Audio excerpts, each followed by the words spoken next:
Os meses se passaram. Aprendemos a conviver com o Eu vírus. sou Gilberto Calil e eu sou autor do quadro Números da Pandemia. Estou fazendo esse vídeo curto aqui para responder algumas falácias, inverdades e interpretações absolutamente perigosas, do vídeo que está sendo divulgado pelo Cinep do Rio de Janeiro, mas que se difunde também em diversos estados nos discursos de defesa da reabertura das escolas. O Covid nunca irá de todo. O que acaba é o medo.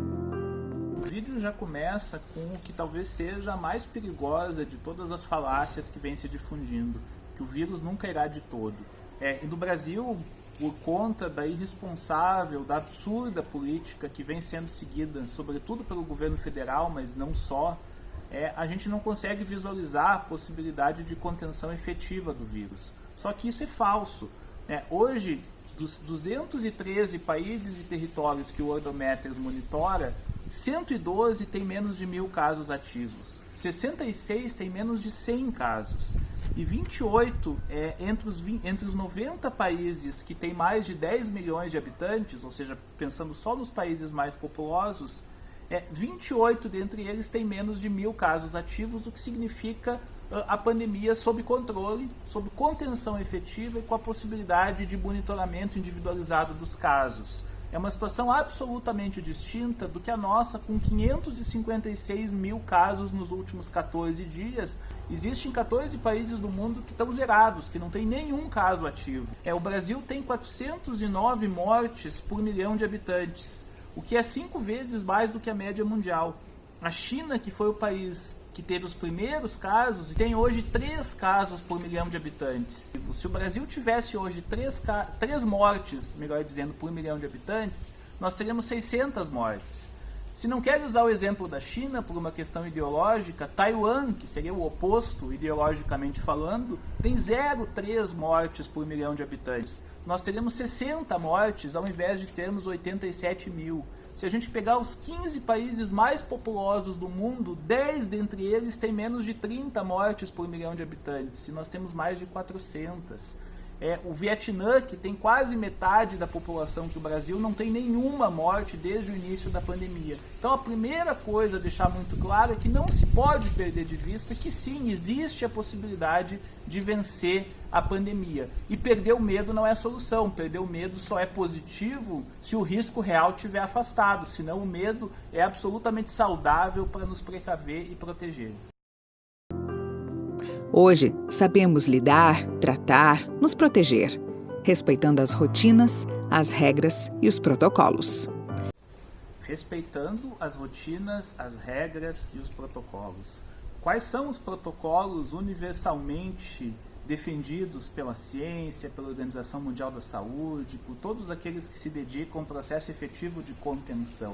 O primeiro deles é um lockdown efetivo pelo tempo suficiente para que se consiga diminuir ao mínimo absolutamente irrisório o número de casos, para que então se possa iniciar um processo de reabertura gradual, baseado em critérios científicos e na qual cada novo caso seja mapeado, monitorado, se reestabeleça a rede de contatos para que deixe de haver a transmissão comunitária. Estes são os únicos protocolos, esta é a rotina que se estabelece enquanto possibilidade de contenção efetiva, acompanhada pela generalização de um número de testes suficiente para isso. Não existe outro protocolo, muito menos um protocolo de retomada de atividades no ápice da contaminação. Isto é puro e simples negacionismo. Estamos prontos. Fizemos o dever de casa. A escola privada está pronta para reiniciar. Quem fez o dever de casa? O governo brasileiro não fez o dever de casa. O Ministério da Saúde não fez o dever de casa. Nós temos o mais baixo índice de testagem do mundo. Nós temos 2 testes feitos para cada resultado positivo. Nós temos uma das 12 maiores taxas de mortes por milhão de habitantes do mundo. E entre aqueles que estão à nossa frente, há alguns países de população muito pequena, que com poucas mortes ficam com índice alto, como é o caso de San Marino, por exemplo, ou de Andorra. Nós somos o 14º país do mundo em maior índice de contaminação, com mais de 1% da população com índices absolutamente subdimensionados, na medida em que a gente sabe que pelo menos 5, talvez 10 casos existam para cada um que tenha sido diagnosticado. Nós temos um governo que fala em número de recuperados como se isto fosse um dado positivo. Aqueles que passaram pelo Covid e que sobreviveram, que subsistiram a ele, têm elevadas possibilidades de ficarem com inúmeras sequelas, e isto ainda é mal conhecido porque se trata de uma doença recente. Nós temos o governo federal, através do Ministério da Saúde, encerrando o financiamento do EpiCovid, que é a única pesquisa de âmbito nacional que nos dava algum tipo de dado sistematizado que permitia dimensionar o que é a pandemia.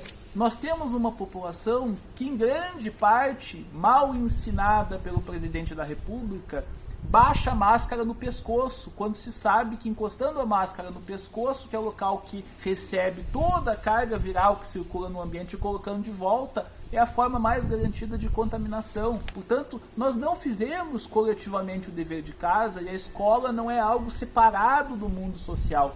E ainda que, eventualmente, alguma escola tenha feito tudo aquilo que seria necessário, e se observarem os exemplos internacionais vão ver que é bem mais do que parece ser, ainda assim nós não teríamos condições sociais, condições coletivas, condições nacionais de efetivação disso. Mais ainda no caso do Rio de Janeiro, que vem tendo uma explosão de casos, mas isso vale para qualquer região do Brasil. Nós temos uma pandemia que hoje está nacionalmente instalada e que não pode ser contida com medidas pontuais e regionalizadas, porque é imprescindível nós termos um plano nacional de contenção da pandemia, o que infelizmente é bloqueado por aquele que ocupa a presidência da República. Vimos que a ciência é a vacina. Estudos só confundiram. Trancar todos em casa não é ciência. Ficar em casa não é ciência. O que não é ciência é o tal do isolamento vertical que o Bolsonaro inventou e que não existe enquanto procedimento. O que é ciência é um conjunto de procedimentos voltados à contenção da pandemia que tornam possível, na sequência, um processo de reabertura com critérios científicos. Infelizmente não foi esse o caminho, né? A supressão de testes, o não investimento, a desinformação, a deseducação, a difusão de remédios milagrosos, de informações falsas, tudo isso faz com que a gente tenha hoje uma situação absolutamente trágica. Confinar é desconhecer, é ignorar, subtrair vida, é fragilizar, debilitar, mexer com o emocional. As crianças precisam voltar a se relacionar, brincar, refazer laços, amizades, rever seus amigos. Hora de reflorir, recriar no novo tempo. O sol precisa tornar a brilhar. Todo mundo mais quer é sair do confinamento, é retomar a vida normal, é retomar as suas atividades. Esse é o ponto mais óbvio, mais evidente. Portanto, lidar com isso e dizer que isso é necessário para o emocional das crianças é de uma banalidade, mas é também de uma irresponsabilidade, porque são estas medidas que tornam mais distante a possibilidade de uma efetiva retomada da normalidade. Quanto mais nós demorarmos a tomar medidas concretas, mais distantes nós estaremos desta possibilidade, e não o contrário. O que é falado no emocional da criança, pense o que significa a eventualidade de uma criança trazer o vírus para casa e transmitir o vírus para casa, e isso levar ao óbito de um dos seus familiares. Isso significa algo irreversível do ponto de vista emocional, e eu não estou falando algo abstrato, eu estou falando algo que acontece e que aconteceu em outros países que fizeram este processo e voltaram atrás. Só para citar um exemplo, Israel tinha menos de 20 casos diários, estava em processo de contenção, menos de 20 casos diários, olha a diferença. E acelerou a reabertura e passou para mais de 2.000. Eles tinham menos de 2.000 casos ativos, hoje tem 35.000 casos ativos. Eles perderam completamente o controle da pandemia, embora não na mesma dimensão que nós, que ela é absolutamente incomparável, mas tiveram um agravamento muito drástico da situação, porque reabriram, tiveram que voltar atrás, mas esse voltar atrás, alguns dias de aula, foi suficiente para um desastre completo. Qualquer avanço no sinal, além disso, neste momento de ápice de aceleração do número de casos, é de uma irresponsabilidade criminosa, é absolutamente inaceitável.